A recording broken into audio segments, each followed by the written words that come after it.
Welcome, dear children. We continue with the lesson excretory products and their elimination, and in the previous video we talked about the structure of the excretory system, right? So we were talking about the human excretory system, and we talked about the various parts of the excretory system, and now we come into the detail of the structure of kidney. So if we look at the structure of kidney, here you can see the structure of kidney is shown over here. We humans, we have a pair of kidneys which are dark red. You can see the color being dark red, right? And it is bean shaped. So if you look at the structure is bean shaped, as you all have eaten kidney beans, right? Rajma, that is the shape. And you see that this bean shaped structure, it has a concavity on the inner side here. This is the concavity, and this concavity is a notch, and the scientific term given to this concavity is hilum, right? So that is the hilum, and hilum is the singular term, and two hilum of both the kidneys, we call it hilus, right? So the hilum is present on the inner side of the kidney, right? So the convex side, this part is the outer side, and the concavity part is the inner side. So the hilus is found on the inner side of the kidney, right? That is a kind of an opening, right? Blood vessels, lymph vessels, nerves, ureter, they enter or leave the kidney through the hilus. So you can see here blood vessels, the renal artery, right? The renal artery, the renal vein, and there are nerves also that enter. You can see here the ureter, right? We talked about the excretory system. To the kidney is connected a pair of tube-like structures known as ureter. So the ureter also is connected to the kidney through the hilum, right? So that is what is the function of the hilus, right? Each kidney is about, on an average, is about 11 centimeter long. This is 11 centimeter long. It is 5 centimeter wide and 3 centimeter in thickness. And then we the weight of the kidney on an average in an adult male, it is 150 grams, and in an adult female it is 135 grams, right? So we know that the kidneys, we have a metanephric kidneys, and they are protected by the floating ribs. So right, that is the outer structure which we have discussed also.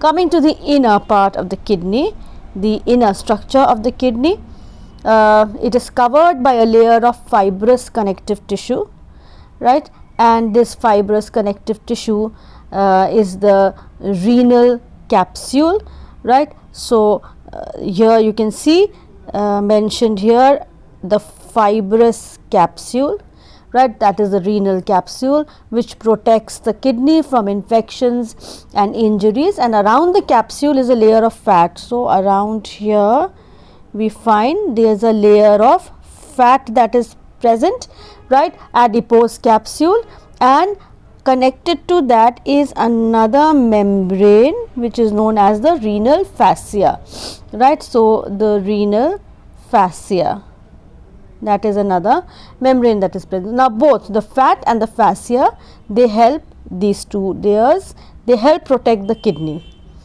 right? The fascia part, it helps to anchor the kidney to the abdominal wall. Now inner to the renal capsule, you see this part is the renal capsule.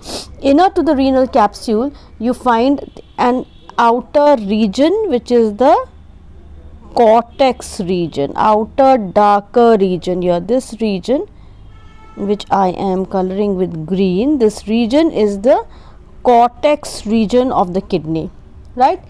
And you will see these pyramidal structures here, these structures. Inner to the cortex these pyramidal structures are present, and this is known as the medulla region, right? Each pyramid that you see, each pyramidal structure that you will see, it has striated appearance, right? Ray like things are present in the medulla, right? So these are, because of the presence of these areas, they are also known as and of course the shape, they are also known as medullary pyramids, and they are around 15 or 16. They have the broad base. If you see, the broader part is towards the cortex and the narrower part is towards the inner side. Each renal medullary pyramid, it terminates into a structure that is known as the renal papilla, right? So if you look at this structure here, tiny structure here, that is the renal papilla, and between the medullary pyramids, the substance, you know, there's a part of the cortex that extends in between the medullary pyramids. If you see the pyramids, they are not connected to each other. There is little space that is present in between each medullary pyramid, right? So this space is occupied by a part of the cortex, and which is known as the renal columns of Burton or renal columns of Burtoni, right? And this leads to the medullary pyramids, which are connected with minor calyces. These minor calyces, these small tube like structures, these are minor calyces. You see the renal papilla is actually connected to the minor calyx, right? And there are around 7 to 13 minor calyces present, and the minor calyces, they lead into, you see here, there is another broad, you can see 2-3 minor calyces, they are connected to one broad major calyx, right? And all this opens into a funnel shaped structure that is known as the renal pelvis, and this further leads into the ureter, right?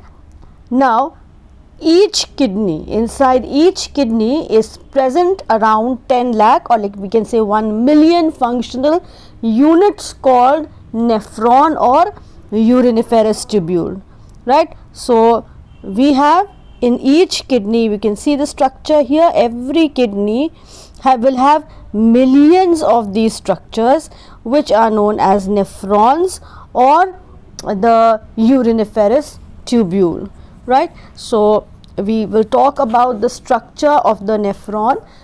These nephrons, I am writing it here, nephrons, right? These nephrons are the structural and functional unit of kidney, right? So each human kidney contains about 1 million or 10 lakh nephrons, right? Now the kidney, if we talk about the structure of the nephron, the structure of the nephron is divided into two major regions, right? Two major regions. First region is this part, and the second region is this part. So the first region is known as the Malpighian corpuscle, right? That is the Malpighian corpuscle, and the other region, this tube like part, this is known as the renal tubule, right? This is the renal tubule. So now if we look at the structure, we will see the Malpighian corpuscle, which is also known as the renal corpuscle. It comprises of the Bowman's capsule, which is a kind of a cup shaped capsule, right? And it is a double layered cup shaped structure. If you this part here, this is the Bowman's capsule, and it is double layered. You can see these two layers that are present over there, right? The lumen of the capsule is narrow, continuous with the narrow lumen of the renal tubule. See, opening of the capsule, Bowman's capsule, is connected to the renal tubule, right? And they are pores that are present for the filtration of the blood, right? Inside, you can see inside this cup shaped structure like this, inside this you can see this red part that is there. that is, this red part is an entangled mass or a tuft of capillaries, and this tuft of capillaries is known as the glomerulus, right. So we have two parts over here in the malphigian, the glomerulus and the Bowman's capsule together is known as the malphigian corpuscle, right. So that is the malphigian corpuscle. Tuft of capillaries. This capillary network consists of a complex bundle, we can say, of vessels, and blood enters the glomerulus through an afferent arteriole, and it leaves the